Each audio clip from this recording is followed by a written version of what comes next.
Okay, welcome to episode 8 of the Game Complex. We got some wonderful things coming up. Some Xbox Live game that you can download called Block Party. Something about Microsoft points.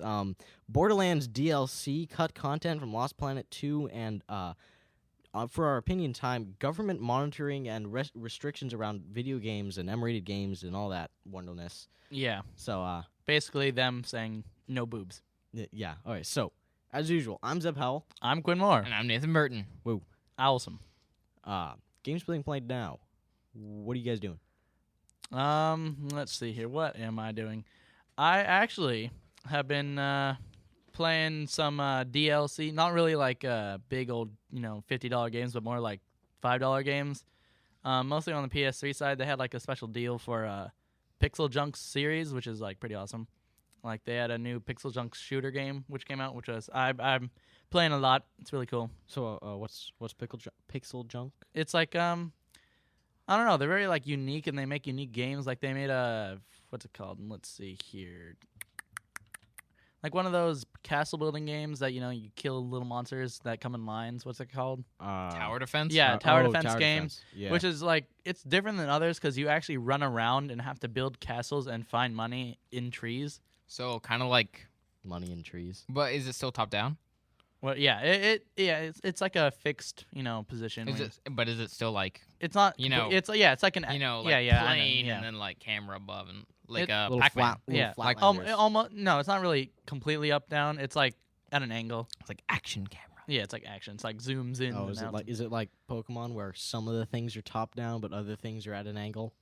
I Oh cannot. God, tell I if hate that. Yeah, that's weird. It's like some things you're like you're looking straight down at, but others you're looking at it from a 45-degree angle. Yeah.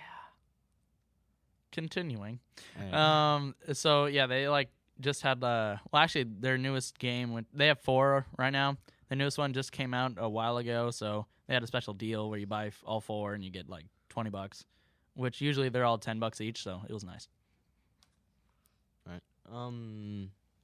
Nathan. I've been playing a lot of Forza 3, like probably way too much Forza 3. So that's really fun. I've spent most of my time. I spent a bunch of time racing when I first started playing again, because I was the feel of that game's really great. And then these past few nights I've been getting into the spending spree phase that I get into, which is I just start going like, I'm gonna build this car and then I'm gonna go racing it. I build the car, racing it for like a race. Say, oh, there was that car. I want to go build this other car. And like 5 hours later, I've built 5 cars. I'm down 600K. And I've done nothing but build cars. But I'm starting to drift again and remember that I'm really bad at it. So I spent like an hour and a half just kind of spinning around in this Hyundai Genesis. It got really beat up. Like I took a picture in the beginning and I almost took a picture at the end that looked very similar, where it was like Hyundai before, Hyundai after. Yeah. I think I've only really been playing Mass Effect for 2 reasons, I guess. And one of them is I kind of want to finish a second playthrough, and Jake is kind of pressuring me to give it back because I stole it from him a while ago. Yeah. Yeah. It's kind of funny because I started out trying to do because my first run through was Soldier. No. My first run through was what's the half soldier, half biotic? Oh, Vanguard. Yeah. My first run through was a Vanguard, and I ended up like only using guns. I never used any of the biotic powers, so I figured, screw it. I'm just gonna run through as a soldier, and so I did that again, and I started out trying to do the evil side of renegade stuff. The renegade stuff. But as usual with most video games that I find, there's never a gray zone where you just end up getting evil points. It's always stomping on baby heads versus. Yeah. And again, I'm always gonna say that kind of annoys me about a lot of RPGs, but I tried to do that in Fable, where I was like, I'm gonna do a bad character where I like run around like setting civilians on fire and stuff. But then like my person's face turned blue and stuff again because I was like, well, I want to feel free with this character, like kill people, but like I don't want to like choose the quest options that are bad. Yeah. Because you just run through and you're like, I didn't want to do that. I killed the babies. It's like that in so many games, and after a while I'm just like, screw it, I can't do this. I'm just gonna do the good side alignment. Yeah, like in Mass Effect 2, I think they took it down a lot because I first started playing on the good side, and then my cousin kind of deleted my game, so I had to start all over. I was like, no, what? Screw it. I'm just gonna be bad because I'm all pissed off right now.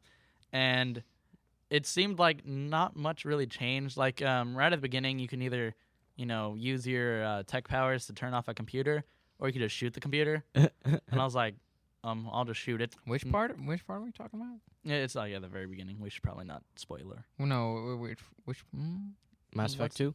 yeah, which part of it? Like the Like very in the very lab? beginning. Whatevs. Yeah. Unimportant. All we Right, need to know. yeah, moving on. And wait. So I've actually, besides just like PS3 mini games, I've been trying to get back into Halo 3 so we can pump out some good clips for y'all. Yeah. I've been doing that in Forza. Nice. We need to make like a triple entente. We need to get myself, video you, montage. and Seabass, and you pointed to Quinn, on at Forza, and like record. And then somehow do a crazy Halo mix. We could totally do like a trifecta of Forza, Modern Warfare, and Halo 3. That would be badass. That would be pretty Epic. crazy.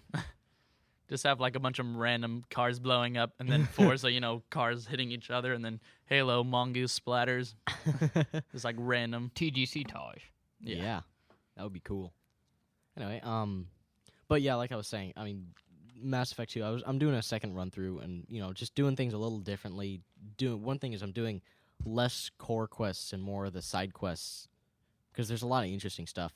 Yeah, for sure. There's definitely, the part of the appeal of that game is that there's a lot of solid, you can spend hours on the side stuff. It's pretty robust. Yeah. Like, there are mini campaigns, I guess I would call them, that Yeah, where it's actually last 1 to 2 hours themselves. Oh, yeah. And, like, there are some games that's, like, half of their campaign.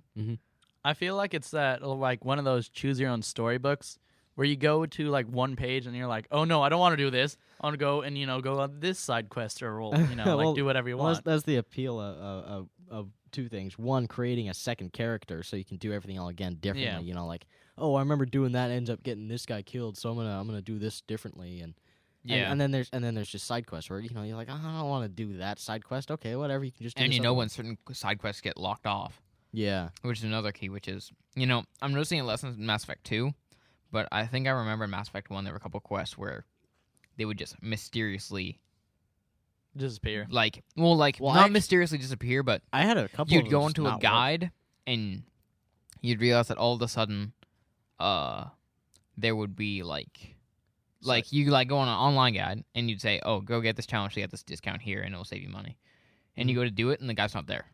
Oh, well, one thing that I noticed that was really annoying when my first run through of the game is there was like some side quests that I did, and I actually ended up doing everything you needed to complete it, and it just didn't click. Like, it didn't say you completed this side quest. And in Mass Effect 2, there's actually an issue with a couple missions are actually glitched.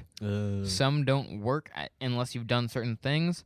And in one case, in some games, there's this data pad on there's a data pad on the Citadel, and there's a data pad on the Asari world. Yeah. The one in the Asari world is either stupidly hard to find or is not in my game. Because I swear to God, I've looked all over that bar and it's not there. Yeah, that's been happening with like. And I checked online guides and they were all like, it's in this spot. And Check. And then it's not there. And there were a lot of comments that were like, it's not there. Huh. It's never there. And other people were like, oh, thanks. It's all good. And it's like, what? Yeah, that's strange. That's been happening with some new titles for like PS3 and stuff. They're things you can do to get trophies, and they won't pop up half the time. And I can talk about that more with the new releases. Everybody knows that achievement points are way better. Well, it's not like the achievement point part. I'm just talking about like a lot of stuff is glitched. Yeah. When you do your achievements, you want your goddamn achievements. But I still say point counter way better than I've got 2 silver trophies. I've got a platinum. And also, I like the thing that Xbox One are standard, where every game is 1,000 points. Whereas on PS3, I think you can have like 2 trophies, and that will give you a platinum in the game. Yeah. Like, I don't think they have a set amount of you have to have this many trophies. You have to have this many XYZ. I think there's some like you have to get like everything in this game to get a platinum. Yeah. But that's what I'm saying, which is that could be